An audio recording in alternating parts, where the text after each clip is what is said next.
Hello दोस्तों, आज हम लोग यूक्लिड विभाजन प्रमेयिका के द्वारा एचसीएफ ज्ञात करना सीखेंगे और बहुत अच्छे से सीखेंगे। चलिए हम लोग इसे स्टार्ट करते हैं। हमने यहाँ पे एक प्रश्न लिया है 20 और 48। ठीक है, देखिए आपको जब किसी भी चीज़ को आप सीख जाते हैं ना तो बड़ी सी बड़ी चीज़ें आप अच्छे से कर पाते हैं। तो हम लोग इसे सीखेंगे, इसमें तरीका, और उसी तरीका का इस्तेमाल करके आप आगे के एक्सरसाइज के क्वेश्चंस हो या फिर आप किसी भी बुक को पढ़ रहे हो तो आप उन्हें आसानी से बना पाएंगे।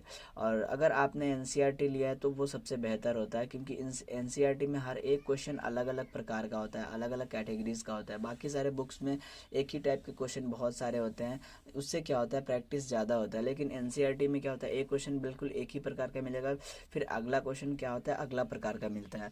तो एनसीईआरटी में ज़्यादा बेहतर होता है, क्योंकि उसमें बेस मजबूत होता है। तो आपने अगर कोई और बुक लिया है तो वो भी बेहतर है। चलिए हम लोग इस वीडियो को स्टार्ट करते हैं और यूक्लिड विभाजन प्रमेयिका को सीखते हैं। यूक्लिड विभाजन एक प्रमेयिका है।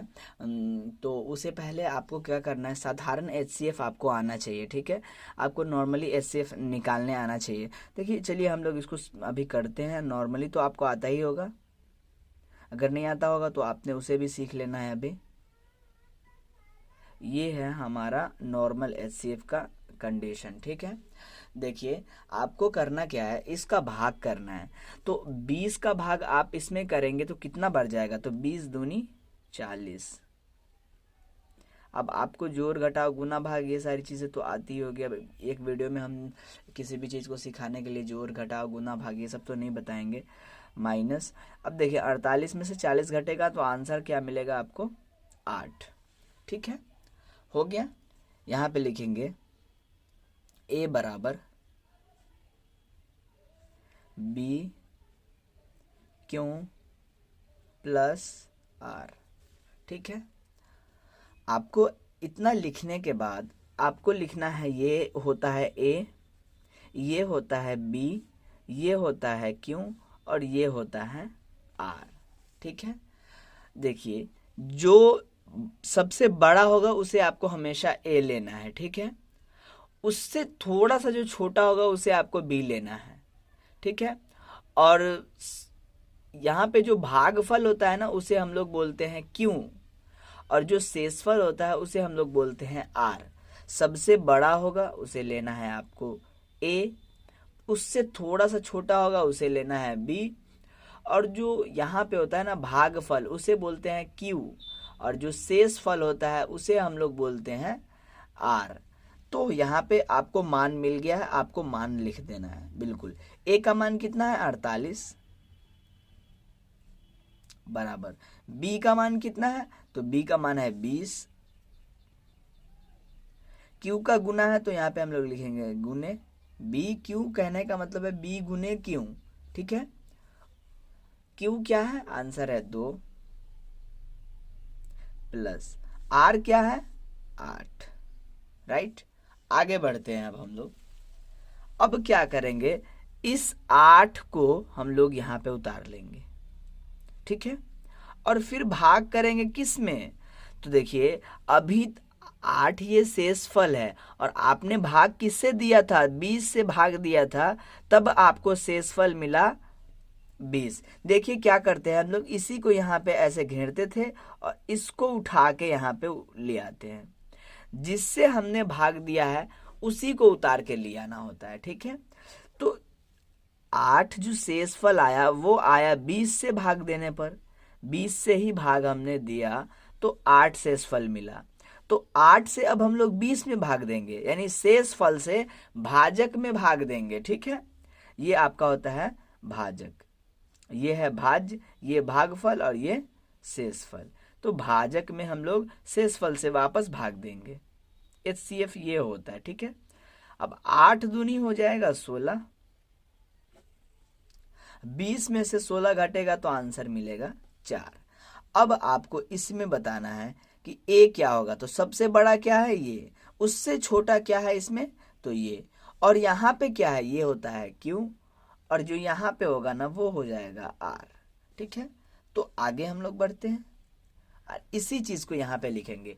ए का मान क्या है 20, तो लिखेंगे 20 बराबर बी का मान क्या है 8, लिखेंगे 8, गुना है क्यू का, बी के साथ क्यू का गुना है, तो क्यू का मान कितना है, तो आंसर है 2, और प्लस शेषफल क्या आया है, तो आंसर है 4। अब आप फिर से देखिए, शेषफल जो 4 आया है वो किससे भाग देने पर आया है, तो आपका आंसर होगा कि 8 से भाग देने पर हमें शेषफल 4 प्राप्त हुआ है। तो ये 8 हम लोग वापस इसी में भाग करेंगे, आज 4 दूनी क्या हो जाएगा, 8। आपको समझ में नहीं आया है क्या? अगर नहीं आया तो आप वापस से देखेंगे पीछे से, ठीक है। देखिए, जिससे भाग हम लोग देते हैं ना, उसी में वापस भाग करना है, ये होता है भाजक, ठीक है। तो भाजक में ही आपको वापस शेषफल से भाग देना होगा, यानी आर से। भाजक को हम लोग बी से डिनोट करते हैं, शेषफल को हम लोग आर से डिनोट करते हैं, ठीक है। तो यहाँ पे अभी हमने भाग किया था 8 से, तभी ना 4 शेषफल मिला। तो अब हम लोग 4 से भाग करेंगे, किस में, बी में, यानी भाजक में। तो ये हो गया 8, 4 दूनी हुआ 8। अब इसमें सबसे बड़ा क्या है, तो 8, ए हो गया उससे छोटा, तो बी हो गया, और यहाँ पे होता है क्यू, और ये नीचे वाला हो जाता है आर, और ये हो गया आपका 0, क्योंकि कुछ नहीं है तो 0। इसी को हम लोग यहाँ पे उठा के लिख लेंगे। ए का मान कितना है, तो आंसर है 8। बी का मान कितना है, आंसर है 4। क्यू का गुना है बी में, तो क्यू का मान कितना है, तो आंसर है 2, जोड़ आर का मान क्या है, तो आंसर है 0। इसीलिए एच सी एफ बराबर 4। अब 4 क्यों, देखिए यहाँ पे बी जो होगा ना, बी, वो बी जिससे भाग देने पर आंसर 0 आया है। बी, देखिए ये बी है, जैसे देखिए बी गुने क्यों है, तो ये बी गुने क्यों होगा, बी गुने क्यों होगा, बी गुने क्यों होगा, तो ये हो गया आपका बी। तो वो बी HCF होता है जिससे भाग देने पर शेषफल 0 आए। तो 4 से ही तो भाग देने पर शेषफल 0 आया था, और ये क्या है, ये बी है, यानी भाजक। वो भाजक जिससे भाग देने पर शेषफल 0 आए, वही HCF होता है। तो ये 4 हो गया आपका HCF, ठीक है। तो इस तरह हम लोग यूक्लिड विभाजन एल्गोरिथम पे इसको बनाते हैं। आपको नॉर्मल सा HCF निकालने चलना है, एक एक स्टेप को निकालना है, वापस यहाँ पे रख देना है, एक स्टेप को निकालना है, रख देना है, एक स्टेप को निकालना है, रख देना है, तो आप उसे बहुत अच्छे से कर पाएंगे। आने वाले वीडियो में हम लोग N1 गुने N2 बराबर HCF गुने LCM एक फॉर्मूला होता है, उस टॉपिक पे वीडियो लेके आएंगे। अगर आपको वो टॉपिक समझ में नहीं आता है तो उससे भी एग्जाम में एक क्वेश्चन पूछे जाते हैं, इससे भी एक क्वेश्चन पूछे जाएंगे। हम आपको ऐसे ऐसे क्वेश्चन बताएंगे ना जो बिल्कुल सेम टू सेम, हाँ वहाँ पे जैसे यहाँ पे 20 और 48 है, एग्जाम में कुछ भी हो सकता है, 57, 308 ऐसा हो सकता है। तो आपको भाग करने आना चाहिए, ठीक है। तो अब जाके आप एग्जाम में आसानी से अंक प्राप्त कर पाएंगे। यूक्लिड विभाजन एल्गोरिथम से क्वेश्चन पूछे जाते हैं। फिर आने वाले वीडियो में हम लोग आगे क्वेश्चन को देखेंगे जो एग्जाम में पूछे जाते हैं, और एग्जाम के इंटरव्यू से वो बहुत इंपॉर्टेंट है। अगर वीडियो पसंद आया तो वीडियो को जरूर से लाइक करें। अगर आप चैनल पे नए हैं तो चैनल को कर ले सब्सक्राइब। मिलते हैं अगले वीडियो में, तब तक के लिए धन्यवाद।